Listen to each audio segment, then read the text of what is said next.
김민주는 난간을 잡은 손에 힘을 주었다. 손가락 마디마디가 하얗게 질릴 만큼 꽉 잡았다. 그의 눈동자는 밤의 잔해를 삼킨 바다의 심연을 응시하고 있었다. 새벽 5시, 고요한 바다는 온갖 생명을 잠재운 채 깊고 검은 침묵을 품고 있었다. 마치 자신의 마음속처럼. 몇 주 전, 민준의 서재 한쪽 벽에는 정년퇴직이라는 붉은 글씨가 선명하게 새겨진 감사패가 놓였다. 30년간 다닌 회사를 떠나는 날이었다. 그는 미소 지었고 동료들의 박수 소리에 맞춰 고개를 숙였다. 하지만 그의 내면은 아무런 감정도 느끼지 못했다. 그저 오래된 기계부품이 마침내 멈춰선 것처럼 공허했다. 회사는 그에게 크루즈 여행권을 선물했다.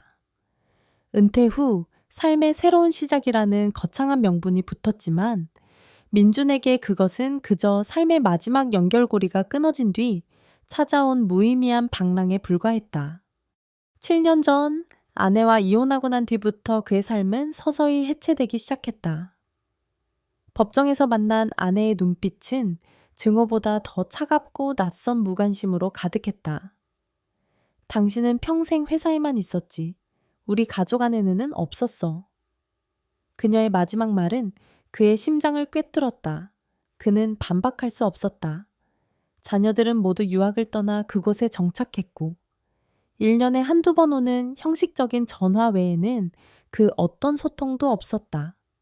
아들이 전해준 손녀의 사진을 보며 그는 그저 낯선 아이의 모습에 미소 지을 뿐이었다.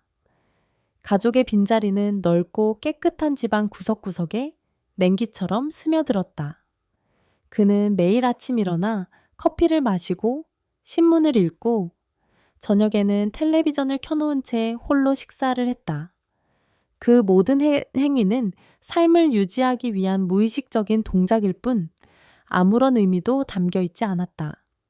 바다는 언제나 그를 압도하는 존재였다. 젊은 시절, 그는 바다를 보며 꿈을 꾸었다. 하지만 지금 그의 눈에 비친 바다는 그저 모든 것을 집어삼킬 듯한 거대한 검은 구덩이였다. 민주는 난간에 몸을 기대고 깊은 한숨을 내쉬었다. 그는 이 여행을 떠나기 전 어떤 희망도 가지지 않았다. 단지 이 세상에서 가장 멀리 떨어져 홀로 있을 수 있는 곳을 찾았다. 바다 한가운데서라면 자신의 존재가 얼마나 보잘것없고 미미한지 깨달을 수 있을 거라고 생각했다. 그리고 그 미미함 속에서 자신의 삶을 끝낼 용기를 얻을지도 모른다고. 배의 엔진 소리만이 유일한 소음으로 새벽의 정적을 갈랐다. 민준의 머릿속에는 지난 세월의 파편들이 스쳐 지나갔다. 치열하게 일했던 날들, 무심했던 아버지의 모습, 그리고 점점 멀어져 갔던 가족의 뒷모습. 그 모든 것이 한 편의 흑백 영화처럼 지나갔다. 그는 자신의 삶이 한 번도 제대로 살아본 적 없는 텅 빈 껍데기였다는 것을 깨달았다. 성공을 위해 달려왔지만 정작 무엇을 위해 달려왔는지 알지 못했다. 그리고 이제 그 끝에 홀로 서 있었다. 그 순간 그의 시야에 희미한 불빛 하나가 들어왔다. 저 멀리 수평선 위로 떠오르는 붉은 기운이었다. 새벽의 어둠 속에서 서서히 모습을 드러내는 일출이었다. 민주는 잠시 멍하니 그 광경을 바라보았다. 검은 바다가 붉은색으로 물들기 시작하고 하늘은 보랏빛과 주황색으로 번져가며 장엄한 그림을 그렸다. 그는 그토록 많은 일출을 보았지만 오늘처럼 자신의 눈앞에서 삶과 죽음의 경계를 나누는 것처럼 느껴진 적은 없었다. 삶은 이토록 아름다운 순간을 매일 선물하지만 민주는 그 아름다움을 온전히 느낄 수 있는 마음을 잃어버린 지 오래였다. 그는 여전히 공허했지만 난간을 잡았던 손에 힘을 풀었다. 이 아름다운 새벽이 자신에게 어떤 메시지를 전하려는 걸까? 어쩌면 이 바다는 그를 집어삼키려는 것이 아니라 그에게 새로운 빛을 보여주려 했던 건 아닐까? 민주는 자신도 모르게 깊은 숨을 들이마셨다. 차가운 공기가 폐 속 깊숙이 들어와 그의 얼어붙은 심장을 아주 미세하게 흔들었다. 아직은 아니다. 그는 속으로 중얼거렸다. 어쩌면 아주 작은 희망이라도 남아있을지도 모른다고. 그는 난간에서 몸을 떼고 조용히 선실로 향했다. 그가 떠나온 곳은 텅 빈 집이었지만 앞으로 가게 될 곳은 아직 알 수 없었다. 민주는 배의 일상에서 자신을 완전히 격리시켰다. 넓은 선실은 그에게 도피처였다. 그는 사람들이 북적이는 라운지나 수영장 대신 한적한 도서관이나 사람이 드문 갑판 구석을 찾아다녔다. 사람들의 웃음소리, 활기찬 대화, 서로의 어깨를 감싸는 다정한 손길이 오히려 그에게는 날카로운 파편처럼 느껴졌다. 그들의 행복은 민준의 고독을 더욱 선명하게 부각시켰다. 그는 마치 투명 인간처럼 배 안을 떠돌았다. 식사 시간에도 그는 조용히 혼자 앉아 묵묵히 숟가락질을 했다. 음식의 맛도, 향기도 그에게는 무의미했다. 그저 생명을 유지하기 위한 행위일 뿐이었다. 그의 유일한 일과는 해가 뜨고 지는 모습을 지켜보는 것이었다. 바다의 광활함은 그의 내면의 공허와 완벽하게 조응했다. 수평선 너머로 사라지는 태양을 보며 그는 자신의 삶이 저물어가는 것만 같았다. 민주는 자신을 세상으로부터 단절시킨 채 고요한 파도 소리 속으로 침잠해 갔다. 그의 마음은 그가 서 있는 바다처럼 고요하고 깊고 그리고 차가웠다. 여행 셋째 날, 예측할 수 없는 날씨의 변덕으로 인해 하늘이 갑작스럽게 어두워지기 시작했다. 맑았던 하늘은 순식간에 짙은 먹구름으로 뒤덮였다. 바람이 거세게 불기 시작했고 잔잔했던 바다는 집채만 한 파도를 일으키며 배를 흔들었다. 승객들은 비명을 지르며 황급히 실내로 몸을 피했다. 민주는 쏟아지는 비를 피하기 위해 난간에 설치된 작은 천막 아래로 들어섰다. 그는 혼란스러운 상황 속에서도 평정을 잃지 않았다. 그의 삶은 이미 수많은 폭풍을 겪어왔고 이제는 어떤 경랑에도 크게 동요하지 않았다. 그의 무감각한 마음은 가장 거대한 폭풍조차도 삼켜버릴 수 있을 것 같았다. 그때 그의 시야에 한 사람의 모습이 들어왔다. 모두가 두려움에 떨며 몸을 숨길 때 그녀는 비바람이 몰아치는 갑판 위, 난간 옆에 웅크리고 있었다. 20대여섯쯤 되어 보이는 젊은 여성이었다. 짙은 갈색 머리카락이 바람에 흩날리고 흰 블라우스는 이미 비에 흠뻑 젖어 몸에 달라붙어 있었다. 그녀의 손에는 무언가가 들려 있었다. 민주는 호기심을 느끼고 조금 더 가까이 다가섰다. 그는 그녀의 손에 들려 있는 것이 작은 새라는 것을 알게 되었다. 폭풍에 휘말려 날개를 다친 갈매기였다. 여자는 주변의 소라는 아랑곳하지 않고 오직 자신의 손 안에 있는 작은 생명체에만 온 신경을 집중했다. 그녀는 부드럽게 새에게 말을 걸고 있었다. 괜찮아, 괜찮아. 금방 나아질 거야. 그녀의 목소리는 파도 소리에도 불구하고 민준의 귀에 선명하게 들렸다. 여자는 한 손으로 새의 몸을 감싸 안고 다른 손으로는 새의 날개에 엉겨붙은 그물을 조심스럽게 풀어내고 있었다. 그녀의 손길은 믿을 수 없을 만큼 섬세하고 조심스러웠다. 새는 두려움에 떨었지만 그녀의 따스한 손길 아래 점차 안정을 되찾아가는 것처럼 보였다. 민주는 숨을 죽인 채 그 광경을 지켜보았다. 세상의 모든 생명체가 자신을 지키기에 급급한 폭풍 속에서 이토록 작은 생명 하나를 구하기 위해 자신의 몸을 내던지는 그녀의 모습은 그에게 깊은 충격을 안겨주었다. 민주는 자신의 삶이 얼마나 이기적이고 또 얼마나 무의미했는가를 되돌아보았다.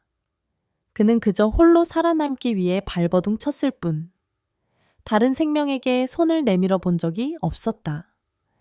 그녀의 행동은 그에게 잊고 지냈던 어떤 감정, 연민과 온기를 일깨웠다. 폭풍이 서서히 잦아들자 여자는 날개의 그물을 모두 풀어낸 새를 두 손으로 받쳐들고 하늘 위로 들어 올렸다.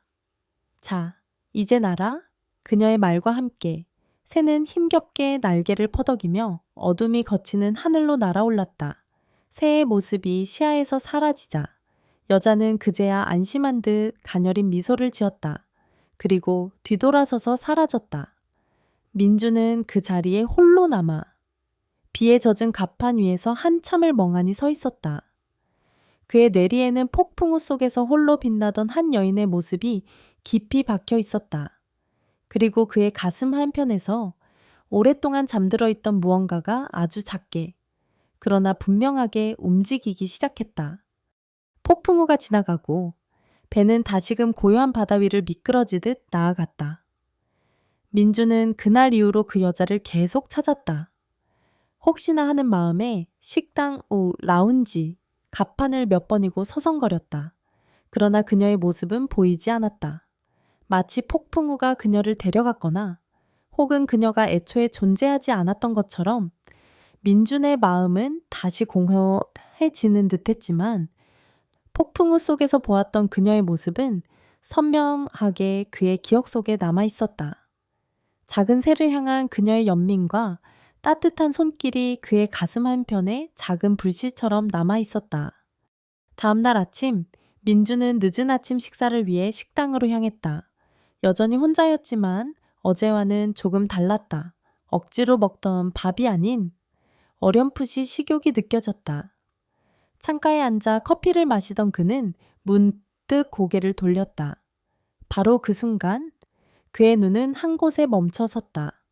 저 멀리 창가 테이블에 앉아 바깥 풍경을 바라보는 여자가 보였다.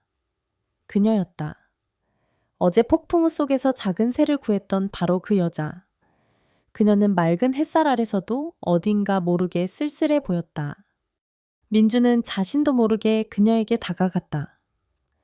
그의 발걸음은 망설였지만 무언가에 이끌린 것처럼 멈출 수가 없었다.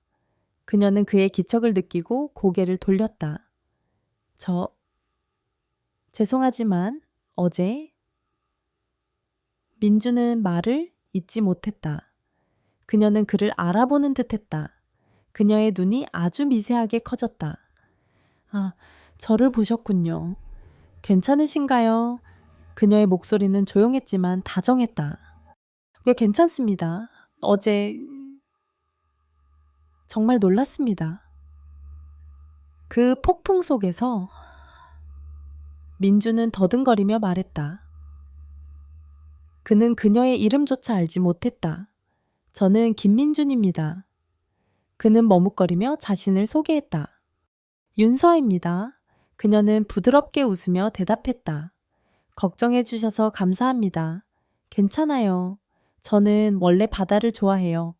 폭풍우도 나름의 아름다움이 있잖아요. 민주는 그녀의 말에 놀랐다.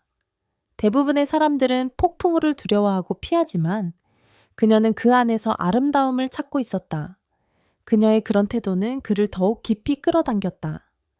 그들은 그렇게 서로 마주보고 앉았다.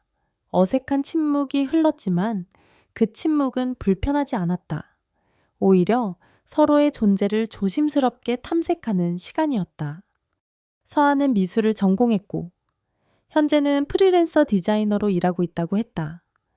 그녀는 자신의 작업에 대해 열정적으로 이야기했지만 그녀의 눈빛에는 깊은 슬픔이 드리워져 있었다. 그녀의 이야기는 마치 조각난 유리 파편처럼 불안정했고 민주는 그녀가 어떤 아픔을 겪었음을 직감할 수 있었다.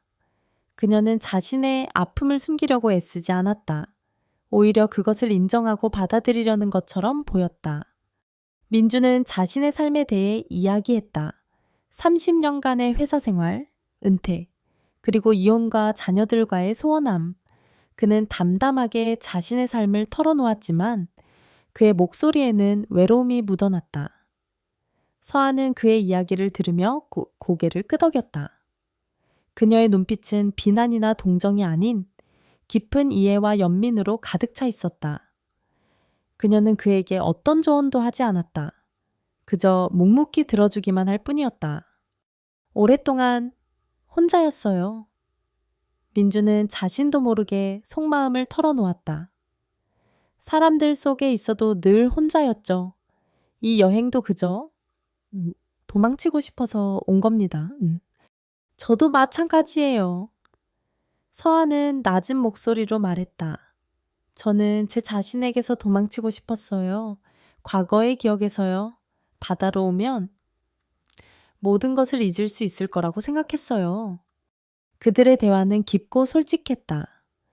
그들은 서로에게 가식 없는 진짜 모습을 보여주었다. 서로의 아픔을 공유하며 그들은 알 수 없는 동질감을 느꼈다. 그들은 마치 바다 위를 표류하던 두 개의 조각배처럼 드디어 서로에게 닻을 내린 듯했다. 민주는 서아에게서 그리고 서아는 민준에게서 오랜 시간 동안 잃어버렸던 어떤 것을 발견했다. 그것은 이해와 공감 그리고 치유의 가능성이었다. 그날 이후 그들은 매일 아침 함께 식사를 하고 오후에는 조용한 갑판 구석에 앉아 이야기를 나누었다. 민주는 서아에게 자신의 인생을 살아온 이야기를 들려주었고 서아는 그에게 자신의 아픔과 꿈을 털어놓았다. 그들의 대화는 점점 더 깊어졌다. 민주는 서아의 따스한 눈빛을 통해 자신이 아직도 누군가에게 의미 있는 존재라는 것을 깨달았다. 서아는 민준의 진솔한 이야기를 들으며 삶의 상처가 아물 수 있다는 희망을 보았다. 그들은 서로에게 의지하며 삶의 무게를 조금씩 덜어내기 시작했다. 그들의 관계는 바다 위에서 피어난 한 송이, 꽃처럼 서서히 그러나 깊게 뿌리를 내렸다. 민준과 서아는 마치 약속이라도 한 듯 매일 아침 함께 식사를 하고 오후에는 배에 가장 한적한 곳에서 이야기를 나누었다. 그들의 대화는 더 이상 일상적인 잡담이 아니었다. 그것은 서로의 영혼을 들여다보는 깊은 탐색이었다. 민주는 서에게 자신의 모든 것을 털어놓았다. 자신이 평생을 바친 회사의 일이 사실은 공허함을 채우기 위한 도구에 불과했음을 가족을 위해 헌신했다고 믿었지만 결국 그 누구도 이해하지 못하는 존재가 되었음을 그는 자신의 삶이 실패였다는 고통스러운 결론을 담담하게 이야기했다. 서아는 그 모든 이야기를 단 한 번도 끊지 않고 들었다. 그녀의 눈빛에는 비난이나 안타까움 대신 그가 느꼈을 무게를 온전히 이해하려는 진심 어린 공감이 담겨 있었다. 그녀는 그가 말하지 않는 부분, 그의 목소리 끝에 스며든 미세한 슬픔까지도 읽어내는 듯했다. 서아 역시 자신의 삶을 그에게 보여주었다. 그녀의 아픔은 사랑이었다. 첫사랑에게 배신당한 후 그녀는 사랑이라는 감정을 완전히 잃어버렸다. 사람을 믿는 것, 마음을 여는 것, 다시 누군가와 가까워지는 것에 대한 두려움으로 가득 차 있었다. 그녀는 자신의 내면을 꽁꽁 닫아 걸고 세상과 거리를 둔 채 스스로를 고립시켰다. 제 마음은 마치 폭풍우가 지나간 뒤에 바다 같아요. 겉으로는 고요해 보이지만 그 속에는 아직도 지난날의 파도가 요동치고 있어요. 그녀의 고백에 민주는 깊이 공감했다. 그의 마음 역시 똑같은 상태였기 때문이었다. 그들은 서로의 과거를 거울처럼 마주했다. 민주는 서아의 상처에서 자신의 외로움을 보았고 서아는 민준의 고독에서 자신의 절망을 보았다. 그들은 서로가 겪은 아픔의 종류는 다르지만 그로 인해 생긴 영혼의 공허함은 똑같다는 것을 깨달았다. 그들은 더 이상 외롭지 않았다. 말하지 않아도 서로의 존재만으로도 위안이 되었다. 함께하는 침묵조차도 따뜻하고 편안했다. 서아는 민준에게 삶의 새로운 즐거움을 알려주었다. 그는 서아와 함께하는 아침 식사에서 커피의 향을 처음으로 느꼈고 갑판 위에서 바닷바람이 주는 청량함을 온몸으로 느꼈다. 서아는 민준의 눈빛에서 오랜 시간이 흘러도 변하지 않는 진실한 마음을 보았고 닫혔던 마음의 문을 조금씩 열기 시작했다. 어느 날 저녁, 별들이 총총히 빛나는 밤하늘 아래에서 서아는 조심스럽게 민준에게 물었다. 아버님은 행복하셨나요? 그녀의 질문은 너무나 순수하고 또 너무나 직설적이었다. 민준은 한참을 망설였다. 평생을 행복이라는 단어에 대해 진지하게 생각해 본 적이 없었다. 그는 그저 주어진 삶을 열심히 살았을 뿐이었다. 모르겠습니다. 그는 솔직하게 대답했다. 하지만 지금 이 순간은 평온합니다. 민준의 대답에 서아는 미소 지었다. 평온함도 행복의 한 부분이죠. 그녀는 민준의 손을 잡았다. 그녀의 손은 작고 따뜻했다. 그 온기는 민준의 차가운 손을 타고 심장까지 스며드는 듯했다. 민준은 그의 손을 잡고 있는 그녀의 손을 내려다 보았다. 그는 수십 년 만에 처음으로 누군가에게 이렇게 가까이서 손을 잡힌다는 것이 얼마나 따뜻하고 위로가 되는 일인지 깨달았다. 그의 눈에 이슬이 맺혔다. 그는 자신이 그토록 오랫동안 갈망했던 것이 성공이나 부유함이 아닌 그저 이 작은 온기였다는 것을 깨달았다. 서아와 민주는 서로에게 존재 자체가 치유였다. 그들은 서로의 상처를 들여다보며 자신의 상처를 극복할 용기를 얻었다. 여행의 마지막 날이 다가올수록 그들은 처음 느꼈던 공허함과는 다른 새로운 불안감을 느꼈다. 이 여행이 끝나고 그들이 다시 각자의 삶으로 돌아가야 한다는 현실이 두려웠다. 그들의 짧은 만남은 마치 꿈처럼 너무나 아름다웠고 그 꿈에서 깨어나고 싶지 않았다. 민주는 처음 배에 올랐을 때 느꼈던 절망감은 사라지고 없었다.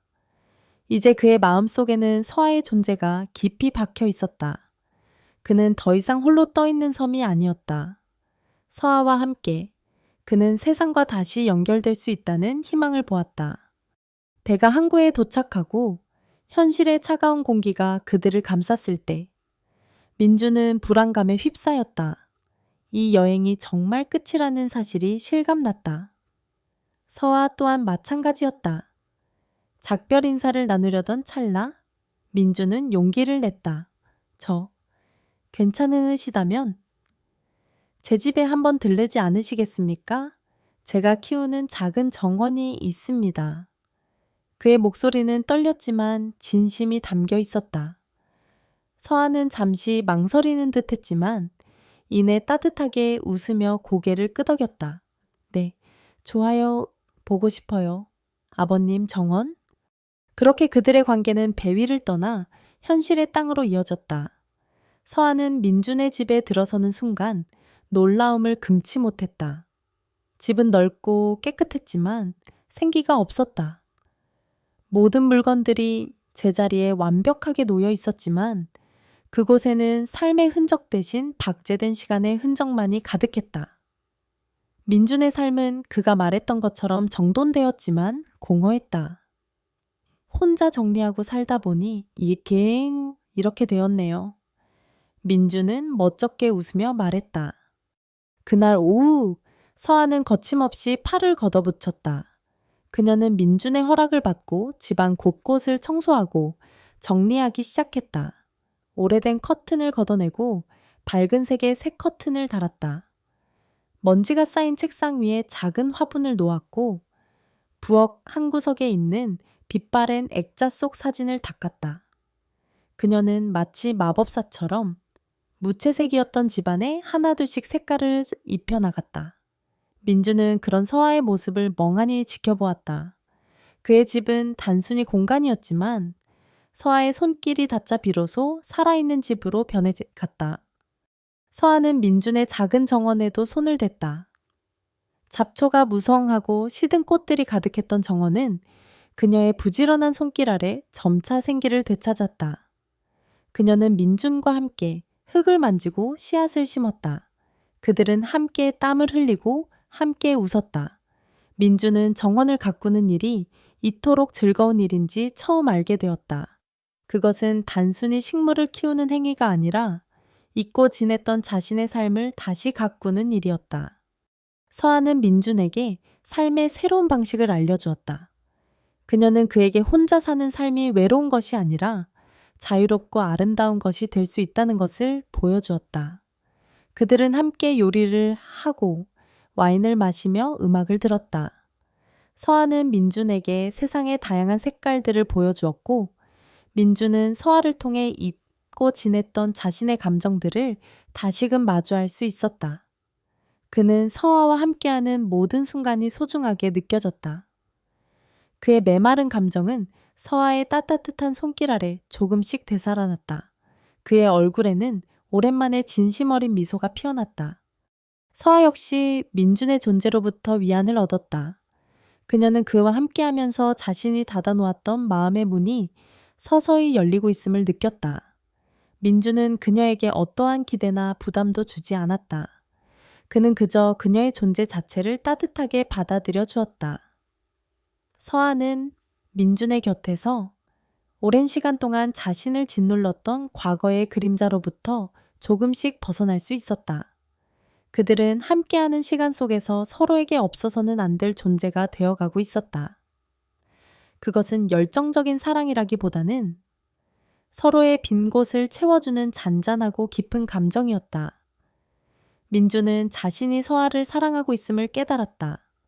단순한 연민이나 감사함이 아니었다. 그것은 그의 남은 삶을 함께하고 싶을 만큼의 깊은 감정이었다. 어느 날 저녁, 정원의 벤치에 나란히 앉아 별을 보던 중, 민주는 조심스럽게 서아의 손을 잡았다. 그의 손은 따뜻하고 든든했다. 서아는 그의 손을 피하지 않았다. 서아 씨, 제 남은 삶을 당신과 함께하고 싶습니다. 민주는 떨리는 목소리로 고백했다. 서아는 고개를 숙였다. 잠시 침묵이 흘렀다. 아버님. 그녀의 목소리는 너무나 조심스러웠다.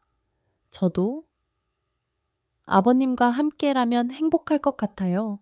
하지만 그녀는 말을 흐렸다. 세상 사람들이 우리를 이해해 줄까요?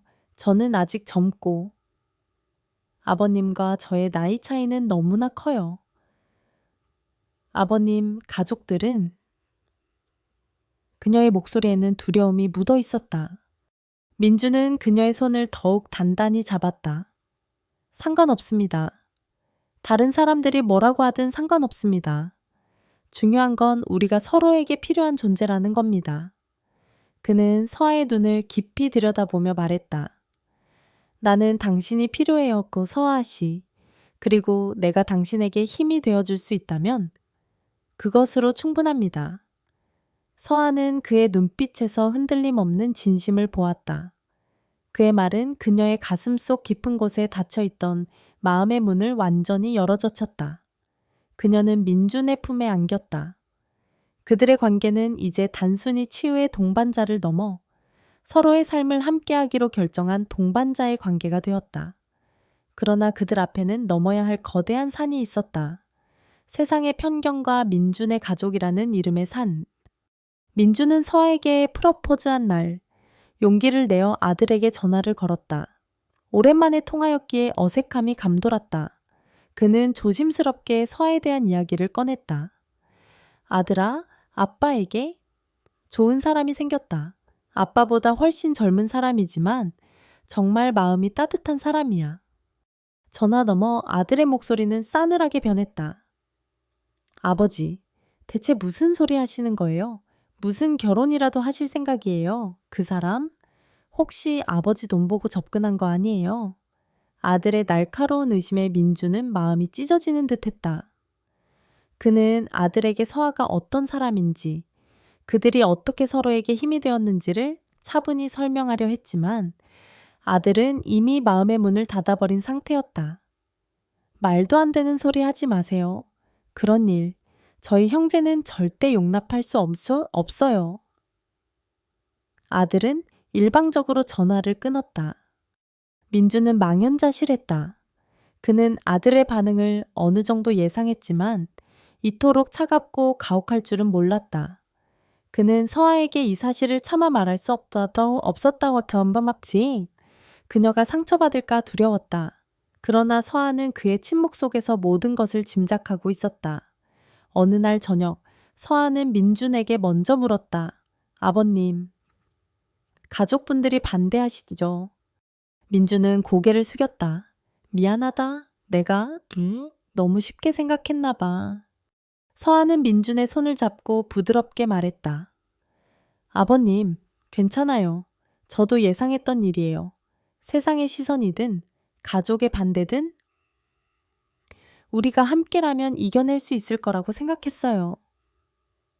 그녀의 말은 민준에게 다시금 용기를 주었다. 그러나 시련은 여기서 멈추지 않았다. 며칠 후 민준의 집에 아들과 딸이 동시에 찾아왔다. 그들의 표정은 굳어 있었고 날카로운 긴장감이 집안을 감돌았다. 서아는 그들을 위해 차를 내왔지만 아들은 거들떠보지도 않았다. 그만하세요. 윤서아 씨? 대체 저희 아버지한테 뭘 바라고 이러시는 거예요? 나이 차이도 이렇게 많이 나는데 사랑이라는 게 말이 된다고 생각하세요? 아들의 목소리는 차갑게 비아냥거렸다. 아들아, 말 조심해. 민주는 화를 억누르며 말했다. 서아 씨는 그런 사람이 아니야. 우리는? 사랑교 아니면 그냥 외로워서 그러시는 거예요. 아버지가 외로운 건 저희 잘못도 있겠지만 그렇다고 이렇게 저희도 이제 곧 결혼하고 손주들도 생길 텐데 아버지가 이런 관계를 맺고 있다는 걸 어떻게 설명해요? 딸의 목소리도 차갑게 쏘아붙였다. 써붙였다. 서아는 조용히 눈물을 흘리고 있었다. 그녀는 민준을 위해 모든 비난을 감수하려 했다. 도련님, 아가씨, 오해세요. 저는 아버님의 돈이나 됐습니다. 오해든 아니든 저희는 이 관계를 절대 인정할 수 없어요. 아버지, 이분과 헤어지세요. 그렇지 않으면 저희는 아버지와 인연을 끊을 수밖에 없습니다. 아들은 마지막 말을 남기고 단호하게 돌아섰다. 딸도 아무 말 없이 아들을 따라 나섰다. 집안은 다시금 싸늘한 정적에 휩싸였다. 민주는 바닥에 주저앉아 고개를 들지 못했다. 그는 자신의 삶에서 다시 한번 가장 소중한 것을 잃을 위기에 처했다. 자녀들과의 관계가 완전히 무너질지도 모른다는 공포가 그를 짓눌렀다. 서아는 민준의 곁에 앉아 그의 손을 잡았다. 그녀의 손은 따뜻했지만 그녀의 눈빛에는 깊은 슬픔이 서려 있었다. 아버님, 어쩌면 우리가 서로를 놓아줘야 할지도 모르겠어요. 민주는 서아의 말을 듣고 고개를 들었다. 그녀의 눈에 담긴 절망을 보았다. 아니, 그건 안 돼? 나는 이제 당신 없이는 안 돼. 민주는 떨리는 목소리로 말했다. 우리가 잘못한 건 없어. 우리가 옳다는 걸 보여줄 거야. 아들, 딸에게도, 세상 사람들에게도 우리는 그저 평범하게 사랑하고 싶을 뿐이라고. 그들의 사랑은 거센 폭풍우를 다시 만났다. 세상의 편견과 가족의 반대라는 거대한 파도 앞에서 그들은 흔들렸다. 그러나 그들은 서로의 손을 놓지 않았다. 이제 그들은 단순히 서로를 치유하는 것을 넘어 서로를 지켜야만 하는 운명 공동체가 되었다. 민주는 자신의 삶에서 처음으로 다른 사람을 위해 싸울 용기를 얻었다. 서아를 위해, 그리고 그들의 사랑을 위해. 아들과 딸이 돌아간 후 민준의 집은 다시금 싸늘한 침묵에 잠겼다. 하지만 이번 침묵은 이전과는 달랐다. 예전의 침묵이 공허함에서 비롯된 것이었다면 지금의 침묵은 그들이 함께 짊어져야 할 무거운 현실의 무게에서 비롯된 것이었다. 민주는 서아의 손을 잡고 그녀에게 말했다. 미안하다. 내 자식들이? 서아는 그의 말을 막고 고개를 저었다. 아버님, 괜찮아요. 당연한 반응일 수도 있어요. 하지만 우리가 오르는 길을 가고 있다는 걸 보여주면 돼요. 그들은 그날 밤 깊은 이야기를 나누었다. 민주는 자신의 삶을 돌아보며 자식들에게 얼마나 무관심하고 무심했는지를 깨달았다. 그는 그저 돈을 벌어다 주는 아버지였을 뿐 진심으로 소통하는 아버지가 아니었다. 그는 아들과 딸의 마음 속에 쌓인 불신과 상처를 이제야 온전히 이해할 수 있었다. 서아는 자신의 과거 상처를 통해 얻은 지혜로 민준에게 조언했다. 오랜 시간 동안 닫힌 마음은 한순간에 열리지 않아요. 하지만 진심은 언젠가 통하게 돼 있어요. 시간을 가지고 기다려야 해요. 그들은 자녀들의 반대를 무릅쓰고 함께하기로 결정했다. 그들은 결혼식을 올리지도 거창한 발표를 하지도 않았다. 그저 민준의 집에서 평범한 일상을 공유하며 자매 및 전공의여 서로에게 집중했다.